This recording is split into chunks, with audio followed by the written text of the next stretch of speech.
हमारे यहाँ सर्वे करने वाले आए पंजाब से, और आने के बाद उन्होंने कहा कुछ सवालात करना चाहते हैं। बैठिए,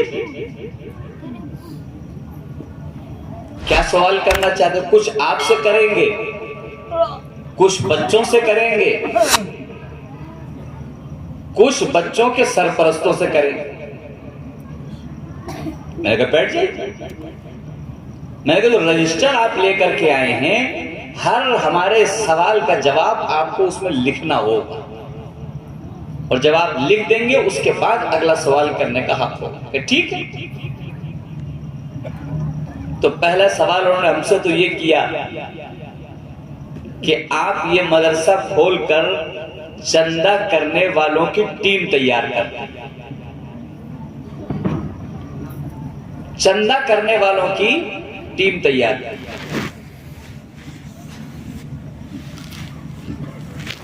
मैंने कहा ये कैसे आपने कह दिया? कहने लगे हमने देखा मदरसे वाले रसीद लेकर के जहां फारिग हुए रसीद पकड़ी और चंदा करने निकल गए।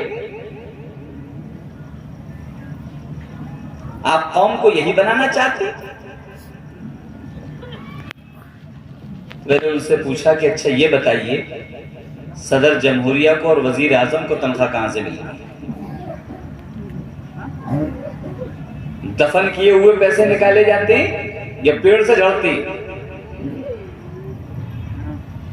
मैंने कहा आपको इतनी छोटी सी बात नहीं मालूम कि सदर जमहूरिया और वजीर आजम को तनख्वाह भी हमारे चंदे से दी जाती है।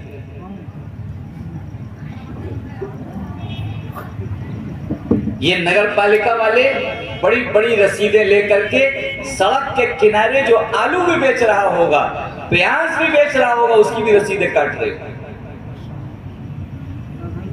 और उनकी रसीद तो बड़ी लंबी लंबी होती है, आपको नजर नहीं आती?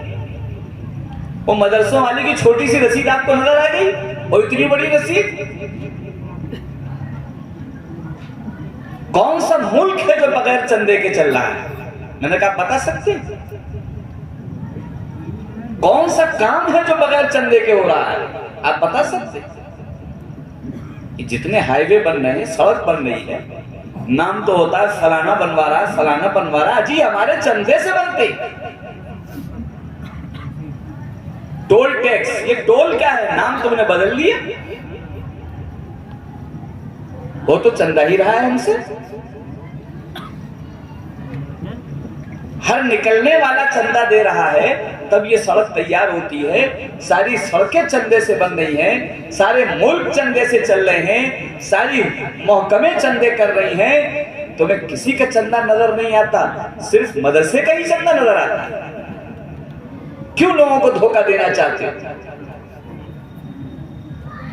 कि अच्छा अगला सवाल बाद में होगा, पहले रजिस्टर में लिखो कि मदरसे का चंदा बहुत छोटा है, इससे बड़े बड़े चंदे पूरी दुनिया में हो रहे हैं, और मदरसे का चंदा प्यार का है, रजामंदी का है, और हुकूमत का चंदा तो जबरदस्ती का है। अगर नहीं दोगे तुम्हारी दुकान में ताला डाल। आपको जबरदस्ती के टैक्स चंदे नजर नहीं आ रहे? और जो रजामंदी से जो दे उसका भी भला, और जो न दे उसका भी भला, तो आप उससे कह रहे चंदा हो रहा है, चंदे की टीम हो रही। जब इसका जवाब लिख दोगे तब अगले सवाल का जवाब दूंगा। उसने कहा अगर मैं ये लिख दूंगा तो हम तो निकाल दिए जाएंगे बाहर। हमें काम कुछ और दिया गया है, आप तो सारा काम 2 लफ्जों में फेल कर दे रहे। उनको काम दिया गया है मदरसे को बदनाम करना, यहां तो ये 2 लफ्जों में सारा खेल कहानी खत्म हो गई। मैं तो फिर अगले सवाल का भी जवाब भी नहीं दूंगा। तो कहने लगा फिर किसी बच्चे से मुलाकात करा दीजिए। मैंने बच्चे से ही मुलाकात कर लो। एक बच्चे को बुलाया, मैंने कहा देखो भाई इनसे मुलाकात करो, कि तुमसे मिलने के लिए आई हूं।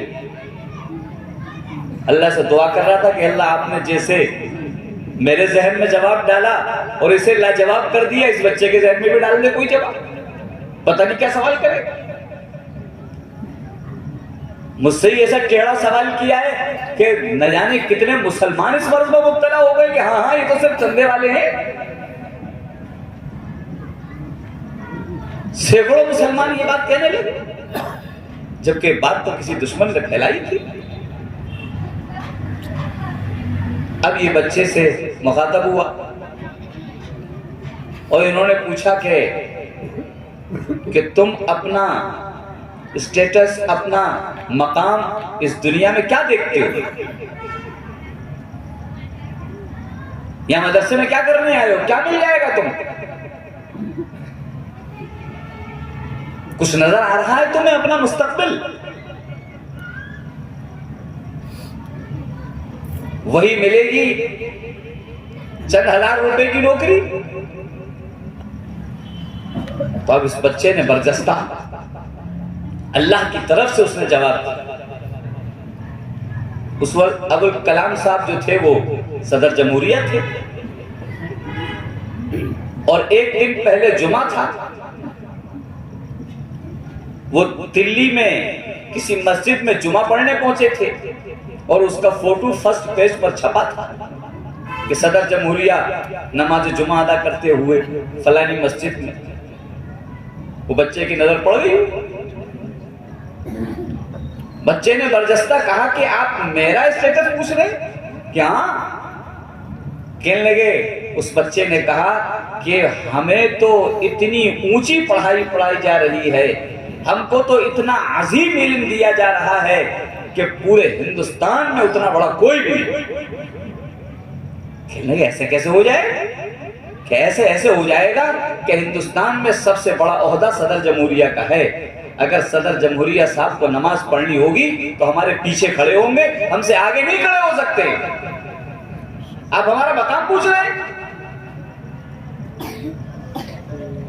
पूरे हिंदुस्तान में कोई सदर जमहूरिया से आगे नहीं चल सकता है। अगर कोई चल सकता है तो हम चल सकते हैं।